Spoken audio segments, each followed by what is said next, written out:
Cuando estaba analizando acerca de cómo Jehová se ha movido en la historia humana que ha dejado registrado en la Biblia, me pareció interesante cuando Jehová se le aparece a Abraham físicamente, en el sentido que lo que está escrito es que Jehová habló con Abraham y le hizo la promesa del hijo prometido. Ahora este Abraham es un prototipo, porque el hijo de Abraham es el hijo de la promesa. Por ende, Abraham viene a representar inmediatamente la imagen del Padre, del Dios Padre, de Jehová, el Jehová invisible, el que está en el cielo. Entonces Abraham viene a ser como un espejo de Jehová. Abraham es pacífico, pastor, amante del prójimo, hospitalario, pero cuando alguien toca lo suyo, su sobrino Lot, por ejemplo, su linaje, su promesa, no duda en guerrear con valentía y justicia contra los 5 reyes. Eso refleja el carácter de Jehová, lleno de paciencia y misericordia, pero también celoso justiciero cuando se toca a los santos. Por ejemplo, cuando pasó lo de la tierra prometida, que los cananeos la usurparon. Lo otro que le aparece a Abraham en su vida es el sacerdocio superior.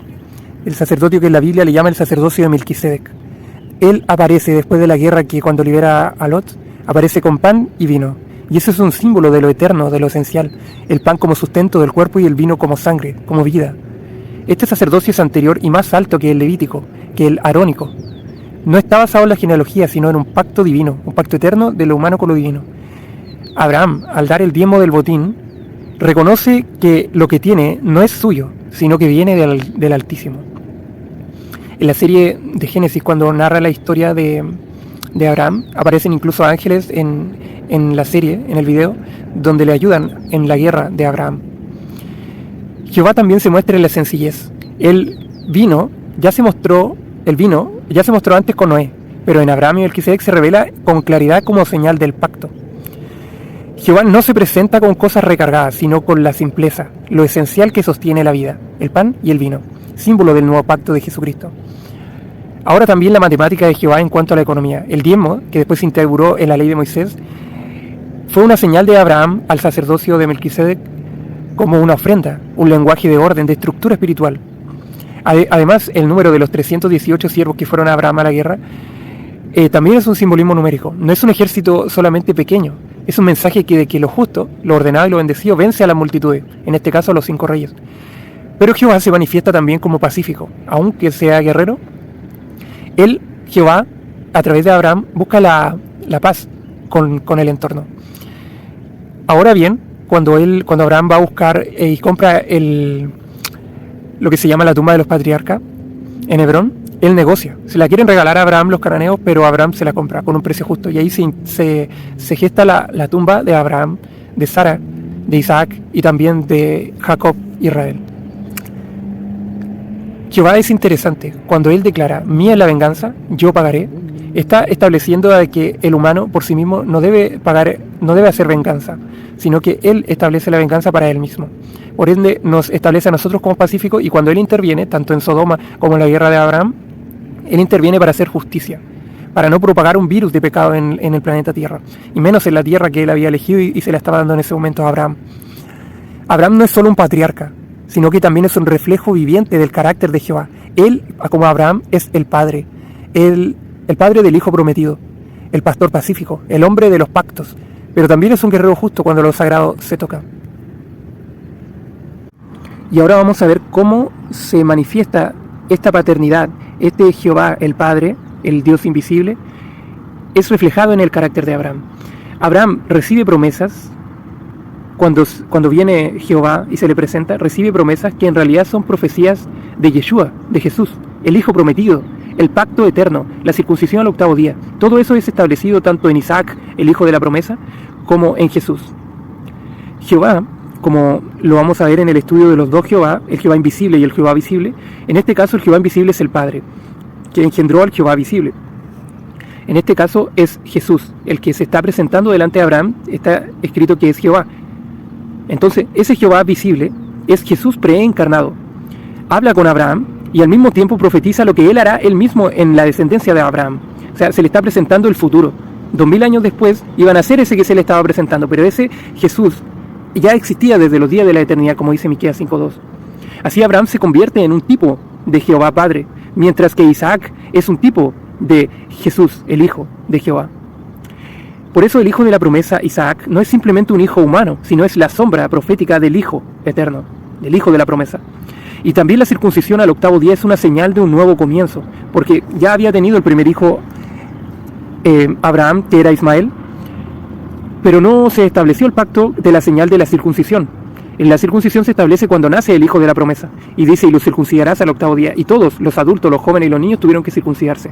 Pero él, Isaac, era el único que era circuncidado al 8º día. Era un hijo diferente. Le podemos llamar único, pero único en su especie, porque Isaac no era el hijo único en el sentido numérico, sino en el sentido de la esencia, de la promesa divina. Así que Jesús también hace un nuevo pacto en el 8º día, porque en el 8º día resucitó, el primer día de la semana. Después de los 7 viene el 8º, que es también el primer día de la semana. Así, todo el linaje de Abraham, de Isaac, de Jacob, Israel, Judá, David, desembocan en Jesucristo, el verdadero heredero de la promesa. Ahora bien, Isaac viene a representar el hijo, y cuando Jehová le dice, ve y sacrifica a tu hijo, tu amado, es una preimagen de lo que pasaría en la cruz, porque el ángel de Jehová, cuando va a sacrificar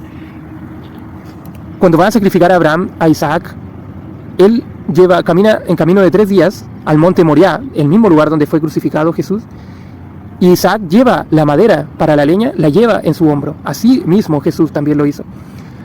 Y pregunta a Isaac, ¿dónde está el cordero para el sacrificio?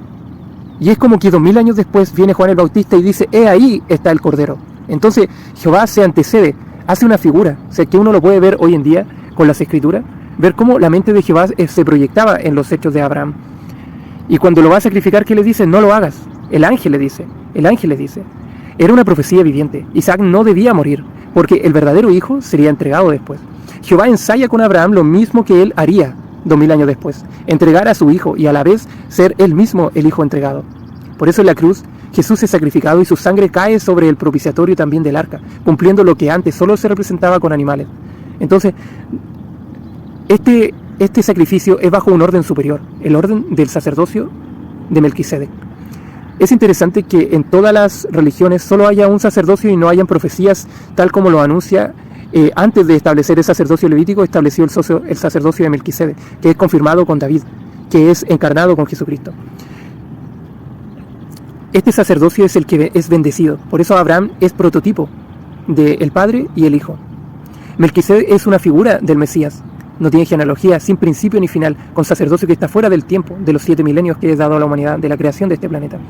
Por eso no es necesario que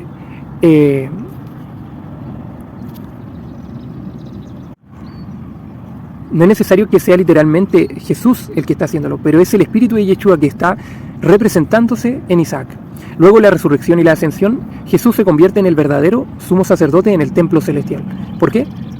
Porque Él resucita el primer día de la semana, donde el sumo sacerdote, una vez al año en el día de las primicias, el primer día después del sábado, o sea, el primer día de la semana, mece la gavilla. ¿Y qué es lo que pasa? Esa es la representación de lo mismo que hace ese mismo momento que la resurrección, Jesús asciende al cielo. Entonces Él es la representación. Ahora hay algo interesante, que cuando se corona con el aceite derramado en el cielo a Yeshua como sacerdocio eterno, el Espíritu Santo, simbolizado por el aceite, es derramado hasta el borde de sus vestiduras y baja hasta el planeta Tierra. Por eso, cuando es derramado, es en Pentecostés, también en la fiesta de las primicias. El Espíritu Santo que fue derramado en el cielo cae a la tierra, en el monte de Sión, y que baja hasta el borde de sus vestiduras, como el rocío de Hermón, que desciende sobre los montes de Sión, porque allí envía Jehová bendición y vida eterna. Todo se cumple en Abraham. El pan, el vino, el sacrificio, el pacto, la herencia, todo converge en Yeshua, en Jesús. Ahora es interesante, la fe de Abraham, que está escrita en que Pablo hable de la fe de Abraham, está puesta esa fe de Abraham aún en lo imposible. En Hebreo 11 dice que Abraham ofreció a Isaac pensando que Dios es poderoso para levantar aún de entre los muertos. Es decir, Abraham no veía la promesa rota si Isaac moría, veía más allá, que Dios mismo podía resucitarlo, porque a Isaac era el hijo de la promesa. Esto anticipa la fe en Jesús, que no solo murió, sino que resucitó como primicia de los que durmieron, de los que murieron. Isaac es el hijo único de la promesa llevado al monte cargando la leña, y al final Isaac no muere, pero Abraham cree que podría resucitar incluso. Y este es el misterio de Jesús, el hijo que muere pero resucita. Esa es la fe en la resurrección final. Así como Cristo resucitó al tercer día, en el tercer milenio desde Cristo, también resucitará y viviremos en la tierra prometida también a Abraham. Así que los creyentes pasan a ser hijos de Abraham, y eso lo profetiza Pablo en Gálatas 3. Que compartimos esa fe de Abraham en lo que parece imposible, pero que es posible. Por eso todo creyente en Yeshua vive la fe de Abraham. Confiamos en el Dios, en Jehová, que levanta a los muertos. Por eso nos llama a ver a Abraham como un modelo de vida. Jesús mismo dijo, Abraham vio mi día y se gozó. Juan 8:56. Porque Abraham no solo esperaba un hijo terrenal, sino el hijo eterno. Cuando creemos en Jesús resucitado, nos situamos en la misma fe que tuvo Abraham en ese monte, en el mismo monte que murió Jesucristo. Así vivimos como Abraham, porque compartimos la misma esperanza, la misma promesa. Es interesante cuando Jesús declara que Abraham vio mi día y se gozó, porque como voy a subir un video de la serie de Génesis, de Record TV, donde aparece esa escena de Abraham viendo a Jehová mismo, que es Yeshua. Y cómo él se goza y sirve, he aquí tu siervo, le sirve un becerro, y le da mantequilla, pan, para Jehová y los dos ángeles que lo visitaban. Así que ahora, de alguna manera, vamos a ver un concepto bastante interesante que es un anacronismo, que es un anacronismo real, que realmente existe, que parece una paradoja, algo que no es, pero a la vez lo es. Es un misterio del tiempo profético, porque el que se presentó a Abraham, como decíamos, era Jehová visible, el Hijo preencarnado, Jesucristo. Cuando habla con Abraham y le promete descendencia, está hablando como el futuro descendiente, está haciendo la promesa de él mismo. Es como si el Hijo le dijera a Abraham, yo soy tu descendencia, pero que aún no ha nacido. Vendré de tu linaje, pero ya estoy aquí frente a ti. Y este es un linaje cruzado en el tiempo. Jehová con Jesús formaron a Adán, por ende a Abraham. Él es antes que Abraham y también es después que Abraham. Por eso en el espíritu Abraham ya estaba viendo a Jesús en su nacimiento. Él es su hijo. El que estaba frente a él prometiéndole es también su hijo, pero también es su creador, es Jehová mismo. Esto forma un círculo perfecto de Jehová a Abraham y de Abraham a Jehová encarnado. Normalmente un anacronismo es un error de tiempo, pero aquí es un misterio divino. El futuro se adelanta al presente para confirmar la promesa. Este Jehová se proyecta 2000 años antes y se pone de pie frente a Abraham como si la encarnación ya estuviera asegurada. En el eterno presente de Dios, lo que todavía no ocurre en la historia humana de la eternidad ya está cumplido. Es una profecía en sí mismo. Al prometerle a Abraham que de su simiente vendría la bendición a todas las naciones, Jehová visible está profetizándose a sí mismo. Y al probar a Abraham con Isaac está mostrando lo que él mismo hará, entregar a su propio hijo, que es él mismo encarnado. Es como si en Moriah, en el monte Moriah, estuviera actuando una dramatización profética de la cruz. En pocas palabras podríamos decir que cuando Jehová se puso frente a Abraham no era un simple mensajero, sino el mismo descendiente prometido, adelantado en el tiempo. Un anacronismo divino donde Jesús, el hijo de Abraham, se presenta como Jehová eterno. Cuando uno lee Miqueas 5:2, que es una profecía mesiánica, y esto es confirmado también por los judíos, es claramente el hijo de David, pero que es desde los días de la eternidad. Por eso esto es justamente ese misterio de doble identidad en el tiempo. El hijo que nacerá pero que ya existe. De ti, Belén Efrata, pequeña entre los millares de Judá, de ti me saldrá el que será Señor en Israel, y sus salidas son desde la eternidad. Aquí la profecía tiene dos capas, un nacimiento histórico, un niño en Belén, en la aldea de David, tal cual fue David, existencia eterna, alguien que ya estaba antes del tiempo, desde los días de la eternidad. Este anacronismo es profético en David, porque en el Salmo 110, que es citado por Jesús en Mateo 22, dice Jesús es el Señor de David. ¿Cómo Jesús le llama Señor? Es antes que David, pero también es después que David. Por eso cuando uno empieza a leer el Nuevo Testamento en Mateo 1:1 dice Jesús, el hijo de David, de Abraham, de Adán. Es como si David mismo estuviera parado en medio del tiempo mirando el futuro y al pasado a la vez. Su descendiente aún no ha nacido pero ya reinaba como Señor. Su Señor ya existía pero vendría como su hijo. Esta paradoja es exactamente lo que llamamos como anacronismo real. La profecía como tipología viva. Porque las profecías no solo anuncian algo, sino que hacen que lo futuro se refleje en lo presente. Por eso llamamos a muchas profecías de doble cumplimiento, incluso de triple cumplimiento, o de séptimo cumplimiento si Jehová quiere. Abraham vio a Yeshua en Isaac, David lo vio en los Salmos, Miqueas lo anunció en Belén, Isaías, ¿cuántas veces lo anunció? Que nacería de una joven, que también es una virgen. Cada tipología antigua es como un espejo del futuro donde lo eterno se introduce en lo temporal. Y eso es lo que hace Jehová. Crea su historia, su testimonio. Jesús no es solo descendiente prometido, es también el santo, el Señor que ya era antes que Abraham y de David. Por eso la Escritura permite estas aparentes contradicciones a la mente humana, porque Yeshua es tanto de origen y descendiente a la vez. Él es la raíz y el renuevo de David. Raíz porque lo precede, es antes, y renuevo porque surge de él. Apocalipsis 22:16. Por eso la profecía en Belén revela que el que nacería en la aldea de David es el mismo que existía antes de todo, es Señor de Abraham y de David. Eso es lo que convierte a las profecías en anacronismo divino, el Eterno entrando en la historia, prometiéndose a sí mismo como descendiente de quienes ya eran sus siervos. Ahora es interesante cuando David también le llama, cuando dice el ángel de Jehová, y este ángel de Jehová es el Jehová visible, acampa alrededor de los que le temen y los defiende. Este es el Jehová visible, el ángel de Jehová que introdujo a la tierra prometida al pueblo de Israel, era Señor de Israel.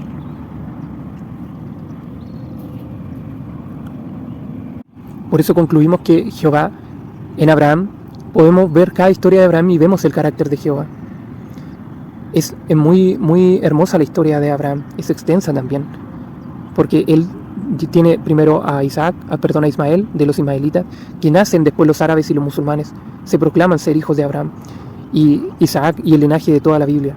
Entonces, Abraham es el centro, marca un nuevo inicio, terminan primero 40 jubileos desde Adán hasta Abraham y comienza un nuevo ciclo, el ciclo de la tierra, el ciclo de la descendencia por línea de sangre, cuando la humanidad se expande hasta el día de hoy. Todas las civilizaciones están registradas tal cual nacen después de Abraham.